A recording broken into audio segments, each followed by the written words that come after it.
Afternoon Talk on SAFM. Just been noticing that the guys from Monaco have tweeted me talking about their top picks of adverts for the week. And I suggest you look it out, check it out on my Twitter page, because we'll talk about it on Sunday on the media show that I present from 9 to 11 every Sunday morning, as we normally do. Also, huge changes as far as regulations take place with regard to media, and we'll certainly discuss that too, I can assure you. However, with me now is Musa Kalenga. So some may say great, and I may say who, and I can understand that because not everybody's a Chiefs or Pirates player, but that's just the way the world works anyway, or a Springbok player anyway. But more importantly, if there's nothing else, the fact that correct us if I'm wrong, the South Africa's youngest chartered marketer. Yes, that's correct. And how long have you had that title? It's like a heavyweight champion of the world title. Yeah, I've actually been encouraging a lot of young people to come in there and take it from me, but it's been 2 years now. It's been 2 years. So nobody has. Not yet. And how old were you when you got to? I was 26 and a half, 27. And who did you beat, in terms of age? Well, the Chartered Marketer group are fairly old. So I think the next closest individual at that point was about 35. That's like a Usain Bolt moment, isn't it? It is. So there was quite a big age gap. So how does one get about doing it? Because I know you're involved in NetBank, and we'll talk about that a little bit later on. But how does one sort of beat the average by 7 or 8 years? Well, you see, I think my process was slightly different. I think they've got quite a strict criteria in terms of the people that apply, and as a result, the age seems to be quite a big thing. One of the main criteria is that you need to have a minimum amount of years in strategic experience. Now, fortunately, I started my business quite young, and I think that's what gave me kind of the head start. So generally, guys who go the in inverted commas corporate route end up getting the qualification close to their mid-30s, because they don't do their own thing. 100%. So I was fortunate in that I got out of the blocks quicker. So the fact that you started your own business young, yes, that's outside the corporate world. 100%. And then you still got in the corporate world or not? You're there now, I know. Yeah. Well, look, the corporate world now has been, a completely different foray for me. After starting my business, I think it was some fundamentals that I learned. There were some interesting challenges, and there were some interesting pitfalls that I went through. Corporate world has presented a whole new different look on life. Now I'm the guy on the other side who's doing the critiquing. So from a chartered marketer perspective, I think a lot of the guys that currently sit on those qualifications, I think the large majority are corporate individuals, and hence the large majority are a lot older.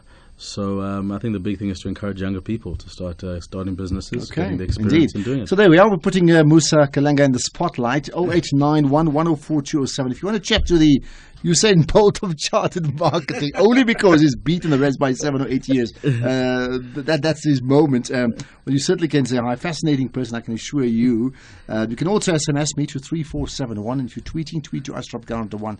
But you'll see Musa Kalenga spelled Musa Kalenga. I hope I've got GA. Also, you can tweet to him as well. Both of us, in fact, will certainly be able to pick those up anytime. And and comment on my Facebook page as well. Lots of things to do. So what are you doing now? There's lots of things you do, but so now you're at NetBank. Yes, doing what? At the moment, I'm at NetBank. I think my official title is a group head of digital marketing. In essence, I think my purpose in life now is to contribute and lift the level of conversations around digital marketing within the bank. I think strategically, we have obviously realized the opportunity. We've started to see a lot of developments in the mobile and digital space. So a specific area of strategic focus is digital marketing. So my mandate has been to try and set that up from a group perspective and try and lead from a thought leadership perspective. And do you find that corporates now, it's almost come to a stage where they just have to do it because everybody's talking about it. They don't even know why. They just have to get into digital marketing. Yeah. Unfortunately, that tends to be the first step, and that tends to be something that's not really a decision, but it's something that's forced. Much like a lot of corporates who kind of talk about being at the edge, talk about being progressive. 9 out of 10 times they get forced into these things. Digital is exactly like that. So we're finding that a lot of what I have to do is about education. A lot of what I have to do is about getting people to understand the landscape, to get a good grasp on what the opportunities are, and to interpret that for a bank and try and figure out how that impacts the bottom line. What's the one thing you want to get off your chest now? I give you anything to talk about. What's the one thing that you really want to get off your chest? Yeah, corporate politics. Corporate politics. Yeah, it's a different kettle of fish. Having run my business for so long, one of the funny things is I used to just wake up, have a brainwave in the middle of the night, wake up the next morning, and you just do it. In the corporate world, you wake up, you have a brainwave, and you have to lobby it and shop it around and get approval here and there's so much bureaucracy, which becomes quite tiring. But at the same time, I think, as I said, for me, it's learning the ropes, and it's been quite fruitful. Well, one just wonders if bureaucracy stifles the way corporations work, then isn't there some creativity to ensure that it doesn't get stifled? I mean, who's got those ideas? We'll slowly talk about that. I'll give you a chance to also tell us what's one thing you want to get off your chest outside the corporate world, maybe about the country, whatever it may well be. And we'll do that in a moment, chatting as we do now up to about 4:45 with Musa Kalenga. Should be really fascinating, putting him in the spotlight. Afternoon Talk on SAFM. Right, so Musa Kalenga with me, putting him in the spotlight. South Africa's youngest ever chartered marketer. What's a chartered marketer? People are asking. It's a professional practitioner of the marketing field. So I think it's kind of trying to be the benchmark in terms of the marketing academic qualification and just adding a bit of strategic clout to what we do from a day to day. Do you find, I mean, obviously, considering I do that media show on a Saturday, we talk to marketers all the time at different levels. Sure. And not everybody are chartered marketer. Is there a drive towards it? Is it important, or does it not really matter? Well, there is a major drive, and there was a strategic focus. I mean, I think that the big challenge is that marketing is one of those careers that has very low barriers to entry, and as a result, you get an influx of individuals who are marketers or claim to be marketers. And you see the same thing with the businesses that are in the marketing field. What this qualification aimed to do was to set the benchmark, to draw a line in the sand that pretty much separated those that were actual marketers from the ones that are fly-by nights, and in so doing ensuring that there's continuous development with the guys that are involved on the program. But does it really matter? Keeping in mind that the very nature of marketing is absolute creativity, and I'm not sure whether you want to tell us what you just told us off air, but regarding your campaigns, but if you don't understand that. But the point I'm making is that the whole business is just bucking the trend, isn't it? Yeah. So you're almost saying, okay, there's a qualification, but it can't just be only that, because you really want people to come from left field and say, hold it, I've got a great idea. 100%. I think what the qualification intends to do, I think, is to try and reinstate the marketing person's role around the decision-making table in corporate. So the misconception generally about marketers is we're about golf days and wonderful colors, and the challenge is that a lot of people just tick that box. There's another big box that speaks to business and speaks to strategy, and speaks to the bottom line, which a lot of people can't join the dots with. So the Chartered Marketer qualification gives you the ability to not only think creatively when it comes to things like the new ideas, like bucking the trends, like understanding the trends, but then also interpreting that and quantifying the impact that has on business. So how is it that a wonderful idea to go and brand the side of a building, as an example, will impact on your bottom line, be that sales, be that conversions or units, or be that brand awareness. So I think the Chartered Marketer course tries to bridge that gap and tries to make sure that, as I said, there's continuous education around the latest thinking in that space, whether it's neuromarketing or whether it's new theories around social behavior. They try to make sure that all the marketers within that pool have got access to that information and are plugged into the latest thinking in the marketing sphere. We all have a brand of sorts. When people talk about Musa Kalenga, what do they say? How do they describe you? It's an interesting question. I think I should ask you that question. I'll let you go. I think I should bounce that back off you. I think there's various things. I think I've come through a number of phases in my life, which has been interesting. So there's some people who consider Musa Kalenga the entrepreneur, the left field guy who decided to do something at a very early age. Some people from my previous lives even referred to me as Musa the dancer at one stage. I was a dancer. Really? But I think I'm slowly crafting myself towards being Musa Kalenga, the philanthropist who's very involved with Africa, entrepreneur at heart, but very, very passionate about unlocking potential in the youth of Africa. And your personality, what do you like? I'm quite quirky. I'm less serious than a lot of people think. I think often, the profiles and the stuff people see on the web tends to create a particular perception. But in person, I'm quite a fun person. I'm fairly humorous. I'd like to. Do you find that that's always a problem? Where because you've done work. You said you've done things on YouTube, you do things on the web, you've done things on TV, you do presenting, blah blah blah, and people have a certain image of you. And how often is that all wrong, and you need to sort of prove to them that, hold it, I'm actually a lacquer guy, I'm a good guy? Yeah, look, I think that the biggest challenge is that people are quite intimidated for whatever reason, but there's kind of a halo effect that people kind of perceive for individuals who tend to be in media or in the spotlight. And the first thing that I usually do with individuals who come with that kind of perception is trying to make them understand that just like them, I'm a human being who's made mistakes, and lots of them, and it's always a good place to start the conversation. But should you do that? Because the flip side of that is that You're in demand because you're seen as someone who's got that halo. Sure. And if you're saying, hey, I'm one of you guys, and you don't have that halo any longer. No, I think the reality is that the interaction on the ground versus what you see on TV, I mean, what's managed is managed, what's real is real. The big thing is that there mustn't be a huge disconnect with what people see and what they experience. So for me, it's just a different aspect to me that they experience in real life versus the one that they experience in a controlled environment. And I think it's more than important to do that. I think leadership 2.0, in my view anyway, is about the holistic person. It's not necessarily about a particular aspect that you manage. Now, I understand the value of that, but I've also seen real value in people actually going, oh, wow, you know what, you're actually on our level and you've done things and made things and you are silly and you are all the kind of stuff that we can identify with, because that kind of connects the dots. A lot of young people, especially who approach me, they think that whatever is in their heads and whatever they want to do is just so far out there. They look at people that have done it and therefore they think they're far out there. So bringing it down to the level where they can actually identify with you, I think does wonders. So you think it's your job to sort of narrow that gap? 100%. And as opposed to saying, I'm so far out there, no, therefore I want you to challenge and you can be better, but you have to really work hard. I think we inherently, especially because I interact with a lot of African children, we are not geared that way culturally speaking. There's a book I read recently.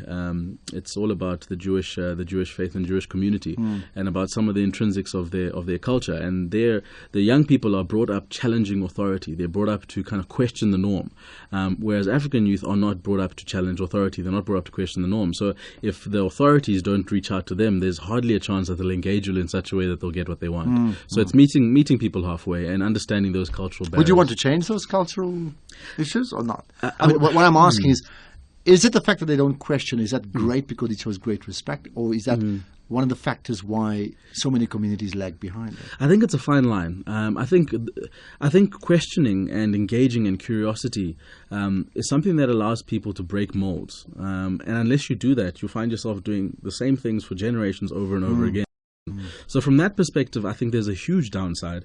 I think there's a balancing act that needs to happen. And in this global world we're living in, it's about understanding various different cultures and understanding the benefit of why in the Jewish culture it's okay for young people to openly question authority, and understanding the benefit of sometimes respecting that same authority. So, the more you expose yourself to these things, you can start to almost take the best of both worlds and start to merge it into a way where you can start to understand it and contextualize it. That adds value to your life. I think that's what young people don't do very well. Okay, well, here's your chance. If you look, I'm having a good time talking to Musa Kalenga, but if you want to join the conversation and maybe question him, question authority, well, here's your chance to do just that. 0891 104207. 0891 104207. South Africa's youngest ever, and I have to sort of emphasize ever, by about 8 years or thereabouts, chartered marketer and as opposed to chartered accountant, a very, very important position that he holds, but lots of other things that he does too. I'll look at some of the SMSs too, and there's some tweets that I'll check out in just a second or two. But having said all of that, let's just then talk about, I mean, if I look at your because you've done lots of things, but you're from Zambia. So wait, somebody made an interesting one. Born in Zambia, schooled in Scotland. Just finish that sentence for me.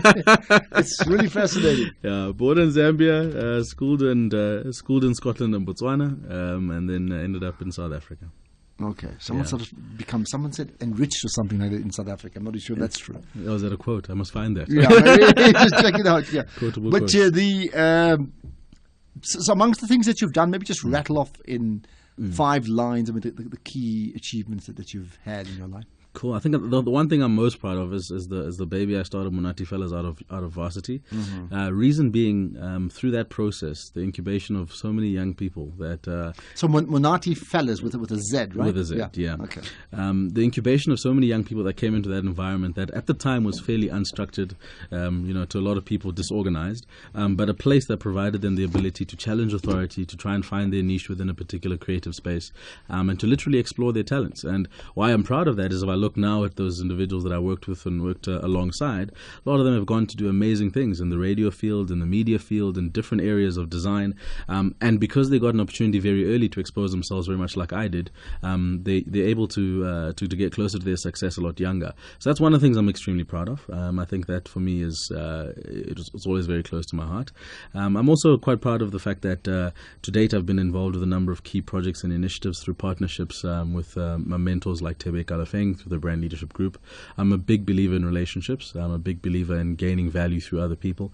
But I also, I always say to people that the mentorship model is very important, that it's, it's a two-way thing. If you're not getting value, you're probably not going to be vested. If you're giving value and you're not getting any, it's very difficult to get value out of a mentorship agreement. So I'm very proud of the relationships through mentors that I've built, and therefore a fairly strong network of individuals. Most recently, we launched an urban youth brand in Zambia as well, called Zamboy, which once again is about unearthing talent, showing the possibilities to young people in Zambia. There's a bad habit we have out there for the young people. They just take ideas from South Africa, take ideas from the West, and they just massage them to try and to Zambianize them. So pretty simple. And you're saying no. And I'm saying let's start this from scratch. So that's been an initiative that's been 2 years in the running. We're just about to do the new summer range and the launch and all that. So a lot of young people working around that in Zambia, which has been great. And recently I spoke at a conference there as well. So the energy around young people and my involvement with young people has been, for me, I think my biggest achievement. And I really hold it close to my heart. Yeah.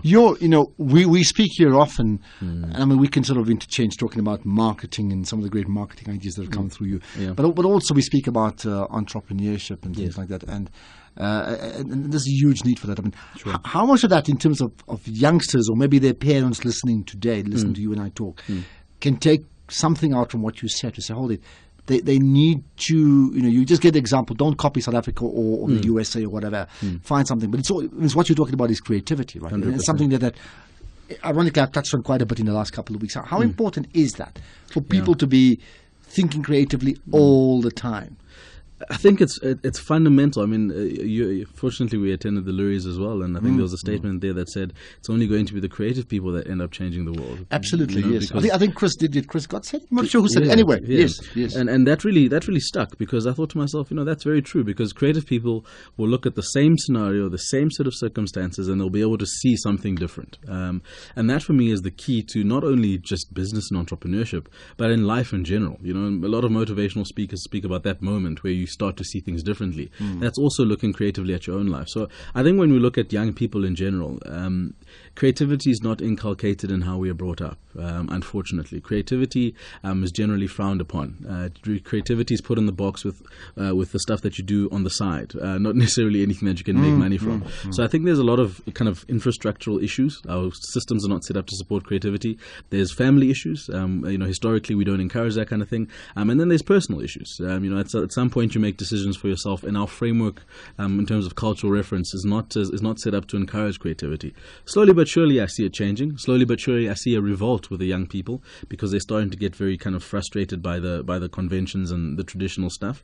And it expresses itself in very strange ways. By the way, a lot of the stuff that makes parents very nervous is when they start to see their children trying to break out into creative spaces where they've been confined for so long. So the clothes that they start to wear, the music they listen to, it all sounds very weird when it comes out, but it's the product of a lot of years of just constraining this thing of just wanting to express. So I think there's a lot of facets to trying to get it right. The institutional aspect, I think I work quite closely with some organizations, but I always speak to young people and say, at some point you got to stop blaming everything else. You got to take it into your own hands and just do it. Do you think that's happening? Is there a group or a brand of young people who actually are thinking like that? Because I'm saying it's something that we chat about often on the shows that I do, that actually what you want are champions within communities to be multiplied across the nation, so we can have a champion nation. But if you don't have thousands of champions, you can't have that champion nation. But are we seeing that emerge, or do young people sort of buy into what you just said, or is it something that just sounds good and it is true, but they don't buy into it? Yeah, I think they are buying into it. They just generally don't get the support that they need. I mean, I'll use a very surface level example of the Cream Cartel. When they first started, they were just this bunch of kids that had weird hairstyles, had different kind of outlook on life, and very different image and appearance. And all that was just a group of individuals that, through each other's strength and network, allowed one another to express themselves. Through that expression, they started to garner a lot of attention, and that attention was only because they were doing something decidedly different. Through that Cream Cartel movement, as an example, it inspired a whole kind kind of generation of South African young people to start following that trend in that line. So I think, yes, there are groups and pockets of young people that are kind of breaking out. There are groups of young people that are getting into those spaces, but the support is what's lacking. Because who should it come from? Institutions and family structures. I think that the only support they get is from peers, which will get you so far. The next level of support in order to make anything commercially viable out of it is the institutional support. I remember for a very long time when I started Mnati Fellas, and I was shopping around trying to get money and financing and that kind of thing, and I went to government institutions, I went to at the time I went to a lot of banks, and I was trying to sell this idea. I was saying to them, guys, they said to me, what do you do? And I said, well, we sell ideas. We a creative incubator of ideas. Yeah. And they looked at me very blank, and I tried to explain it, and I tried to get them to understand it. And although the guys I worked with and everyone in the office knew exactly what I was talking about, the institutions just couldn't connect the dots. So I can imagine that you sell ideas. So listen, we sell quotes. When it's cold, we've got a blanket. That's what people want. Can you imagine going to a guy who's cold and say, I've got an idea for you. He's not going to buy it. So but how do you break that mold? Because, I mean, isn't that the issue that would drive a country to greatness, isn't it? Yeah. Look, I mean, the first thing is you have to create a network of people that understand your plight. I think that's the thing I did. I mean, after unsuccessfully knocking on doors and trying to sell this idea thing and realizing that they were only interested in, cleaning companies and security companies and stuff that they could get, I started to tap into a network of other people that were also starting businesses, small, young, energetic, and going through exactly the same things. Now the interesting thing about technology is that there's lots of platforms now that allow you to pool finances and start to crowdsource funding to start businesses. So there's creative ways now that are sparking out of technology and digital that allow young people to bypass institutions. The social lending and social borrowing theory says that I go online and I've got a good idea, I put it out to the world, Ashraf gets into contact with me, says, I think I like your idea, here's the money to do it, completely takes out the institutions. So technology has allowed us kind of to leapfrog the traditional model of saying great idea, business plan, bank approval, loan, do the business, to saying great idea, World Wide Web, someone bites, someone gives you the money and you go. So I'm seeing some very creative things coming. How do you make them bite? Well, I mean, we know there's the World Wide Web, but how do you get people to see what you're doing? So there's some interesting platforms out there, but the primary thing is to be able to showcase your business quite quickly. The 30-second elevator pitch through either a video, through either some multimedia platform that allows them to get the idea quickly and to be able to buy into it based on what they see. So there's a company in the States called Threadless, ran by a guy called Jake Nickel, and he started a t-shirt company without a t-shirt, and all he did was he went online, collected designs, got his friends to vote on the designs, ordered them and directly shipped them to him. So he doesn't have a shop front, he doesn't have anything, and he did this all by bypassing major institutions but applying some creativity, and we're seeing that kind of thinking starting to emerge now in South Africa as well. So the more people get fair with the other options, because up till now the only option has been an institution, when they start seeing digital as an option, that sounds pretty exciting indeed. There's a wonderful tweet. Okay, I'll read that just now, simply from someone who's pretty impressed by what you do. I'll read the actual tweet in a moment. Lots more as we chat to Musa Kalenga, involved in digital marketing, head of digital marketing, at Nedbank, but also South Africa's youngest ever chartered marketer. So we'll talk marketing, entrepreneurship, just thinking creatively as well, and all those sort of things, but also talk about issues around the country and government and what we can fix up maybe. Right, let's say move on. Musa Kalenga with me.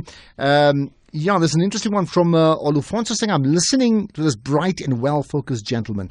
Only wish our present-day youth can borrow a leaf from him. Probably borrow a leaf from him. It's supposed to borrow a leaf. But okay, get the point, being rather creative. Anyway, let's talk about, if you had a chat with the president, Zuma, you had lunch with him, what would you tell me? But don't answer that now, because I had to be creative once again.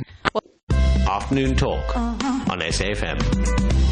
Thanks, Natalie. Musa Kalenga with me. 0891 104227, the dial-in number. Right, I asked a question about President Zuma. So you have lunch with him. What would you put on the agenda? What did I put on the agenda? Well, I've recently got married, and I'm struggling with one wife. So I think... What are you going to ask you? That's just a joke. Look, I think on the agenda for me, something I've started to become increasingly passionate about is the role of institutions in the development of young people. And when I say institutions, I'm not, education is one of them, but I believe that there's a lot of other supporting institutions. As an example, conscription for me is something that I think needs to be debated quite rigorously. When I say conscription, it's a formal platform, a formal institution which doesn't require anything from you in terms of academic achievement, but it certainly equips you. It certainly gives you a sense of pride. It certainly gives you a skill that you can walk away with, and if put together correctly, is entirely self-sustaining. I look at my parents, who obviously were in Zambia at the time they finished their school, and conscription during the Kaunda era was mandatory. So my mother's been in the army as an and example. it's not the case here now. No, it's not the case. And my mother, obviously, who has been in the army to today, everybody who had gone through that process says that the fundamentals that they'd learnt in life came through that experience. And sometimes, yes, it's not pleasant. So at in the fact, time. that punishment was an advantage. 100%. And people quote time and time again some of the fundamental principles of business, some of the fundamental principles of relationships. They learned through those kind of systems. So I think top of the agenda for me would be trying to understand how we optimize some of the institutions that we have around getting young people into formal channels and formal platforms a lot earlier. Oh, are we not talking of discipline here? I think in spite of the things we spoke about and your point about bureaucracy earlier, now you're almost calling for some sort of structure that is. Sometimes we in our efforts to have this freedom of expression, we're so loose. 100%. There's just no structure, and we pay the price for it. Yeah, and someone once quoted quite controversially that sometimes democracy might be our downfall. You think it's true? And I think there's merit to that thought. I definitely think there's merit to it, and I think within the construct that democracy only works if you're assuming every individual and every citizen is optimized to know the difference between right and wrong, and is optimized to be driven to do better for the country. So if that is the big assumption you're making, then tick the box, democracy will work. But if that's not the case, then we need to revisit those kind of paradigms and that thinking. So what would you replace it with? I mean, that's... Yeah, so I always explore really extreme theories, and in America there's a theory at the moment called unschooling. I don't know whether you've heard of it. It's quite a fascinating theory, but the principle is you put a young person into an environment with all the stimulus they need, and the stimulus may be the internet, maybe musical instruments, maybe whatever, and you provide guidance when requested, and you allow them to explore some of their talents. And there's a school of thought that says through this process of opening it up and creating almost chaos, there gets a point where young people find the center and they actually hone in on what they're good at. And as I said, that's a very extreme example, but I think the principle is how do we provide enough space for young people to explore what they're talented and what they're good at within a construct that can be measured, that can be monitored, that can be funded, but has the same desired end effect, which is getting young people to be inspired and internally driven.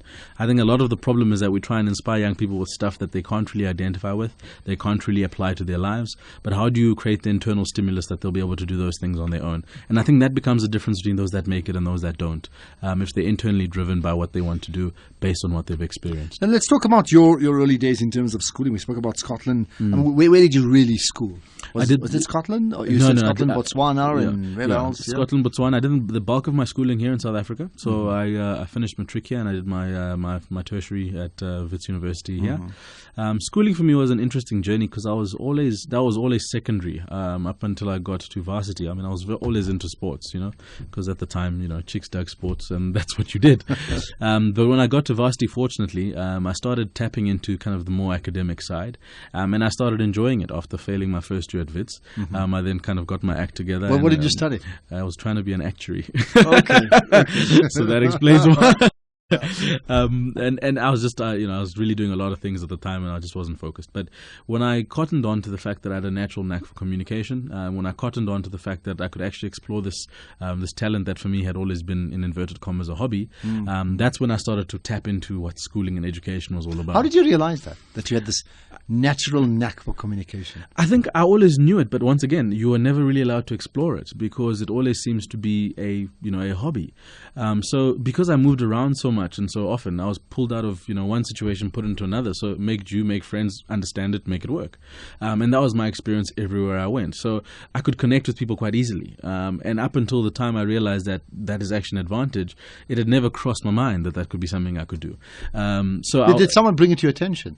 No. Because, sometimes you just think, okay, he's a cool guy, he can get along with people, but you needed someone to say, hold it, that's a skill there. That I can tell you now, even at board level, there will be 100 people and only 3 people have that skill. I mean, nobody did that. No one told. I actually saw it through Tebe. Tebe Kalafeng. He came to give a guest lecture. That's actually how I met him.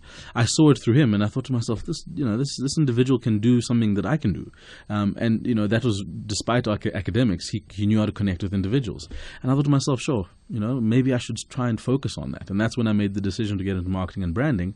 And that's when everything changed, even my outlook to academics, and I started to do extremely well.